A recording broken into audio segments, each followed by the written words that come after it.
Perfect day. Perfect day to get out on the water.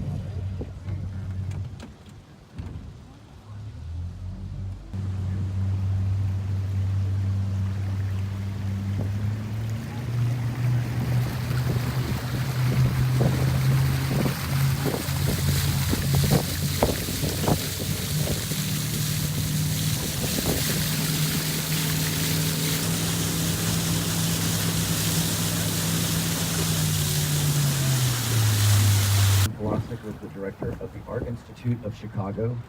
For 30 years, he loved Winter Park, he retired here, and after he passed, this became a museum. He was a sculptor, and you can see his work in the yard and then in the house as well. And as of a few years ago, you get two for the price of one. That is the Capon House. It is the oldest home to be built on the lakes, built in 1885.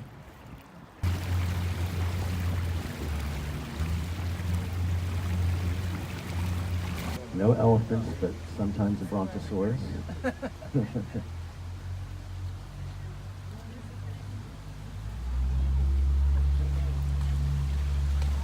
Has an opportunity free of charge to do some yoga on the canal. It is mandatory because the water is very high and you will hit your head if you don't sort of lean over. I don't do the decapitation cruise, that's someone else. There's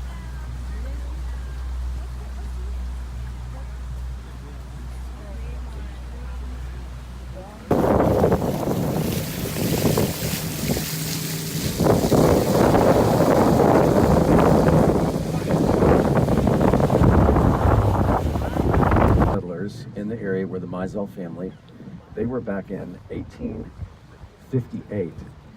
They named that lake after their name, and then they named this Lake Virginia because they were originally from Virginia, and there was nobody here to tell them not to do it. So that's how we got the name of this lake. Sort of a clubhouse for the gentlemen of Winter Park to get together and sip brandy and smoke cigars. But then Rollins College bought it. Rollins is across the lake. We'll be getting a photo. And as we get a better look at it, this is a rare chance to see what the lakes used to look like back in the 10s, 20s, 30s, 40s, and even into the 50s. What you would have, that's a 50-acre nature preserve owned by Rollins College, stretches all the way to the golf course. And this is what it would have looked like. You would have an estate, and then you would have maybe 20, 30 acres of old growth, beautiful, and then another estate. So I like to think of it as sort of Great Gatsby. Lakeside, there were an enormous number of wealthy people who came here. It was a winter playground.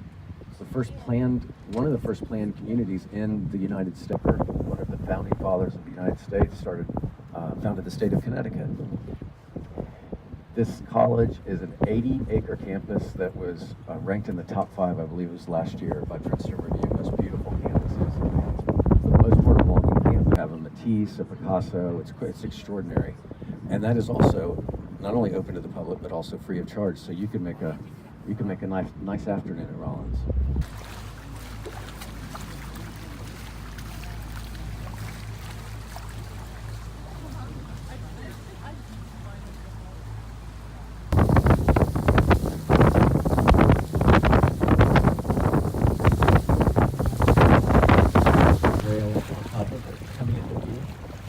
So the house that you're about to see is the Brewer Estate. It was built in the 1890s. Mr. Brewer was one of the largest carriage manufacturers in the United States. He came down here and he fell in love with Winter Park, and he wanted his wife to move here. They were from Portland, New York. So what he did was he built an exact replica of their home in Portland, New York. This is the Brewer Estate. You have to imagine that there would be nothing on either side but woods.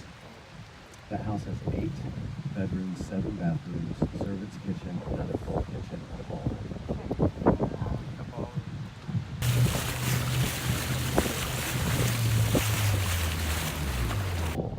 And those are for purple martins, and they come here every spring. I guess it's around about an 8,000-mile trip from Brazil to right here. Yeah, it's amazing. Every single year, I think they return to the place of their birth every year. That's a long flight. This was the last house that he designed. It was built in 1950, and it's a Bermuda colonial design. That's why you see those little fishtails up on top of the chimneys. In the islands, you have to conserve water. Wow, look at that! I've got to stop. Just look at that fish hog. So beautiful. So they would actually have cisterns at the base of the chimneys, and the water would drip down into those.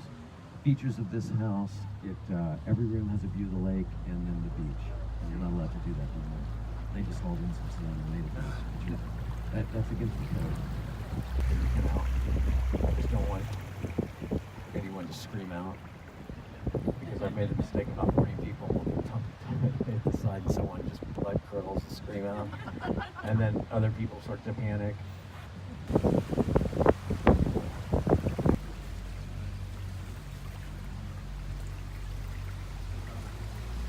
On your right, you have to lean in.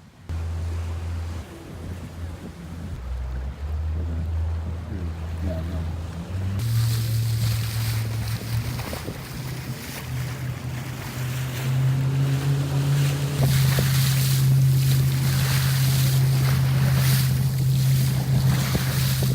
Reminds me a little bit of the Great Gatsby Lakeside, and it's hard to see this, but this is another historic building in Winter Park. Through the break, called yellow structure, there's a red tile roof.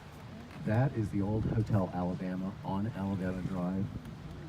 Margaret Mitchell has said you've written the last 2 chapters of Gone with the Wind. There, Upton Sinclair, the Nobel Prize winning novelist, stayed there. 4 presidents that I can name. It was quite the glamour spot back in the day. The last president to stay there was Ronald Reagan, I believe. Now it is a luxury condominium complex.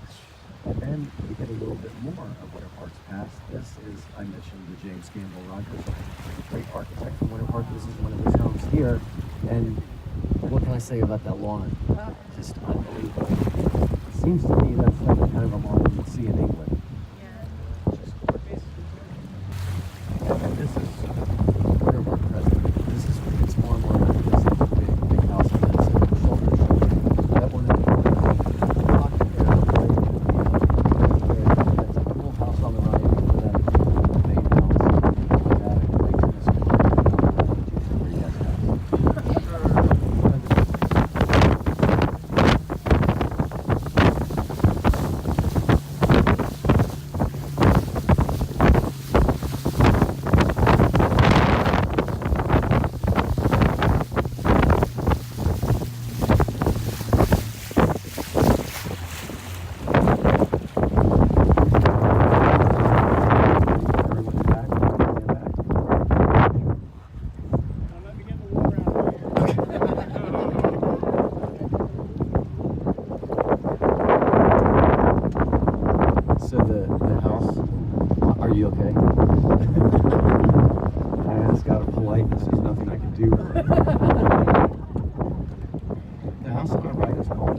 is originally built, there was no strip of land all the way up to the house.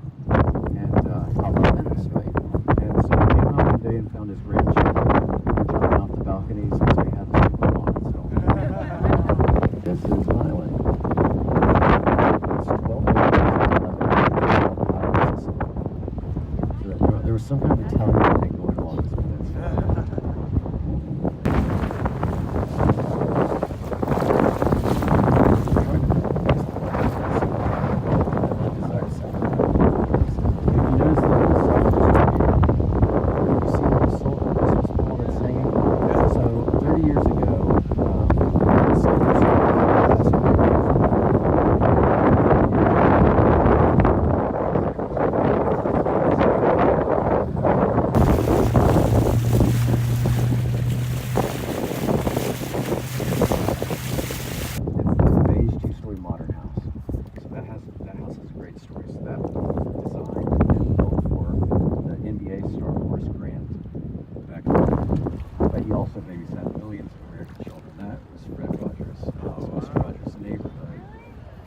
TV show over 30 years worth of national public television for children. Very beloved television show. And you could be Mr. Rogers' neighbor. I don't know what it's like today, but 2 weeks ago,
getting all the famous artists to come down.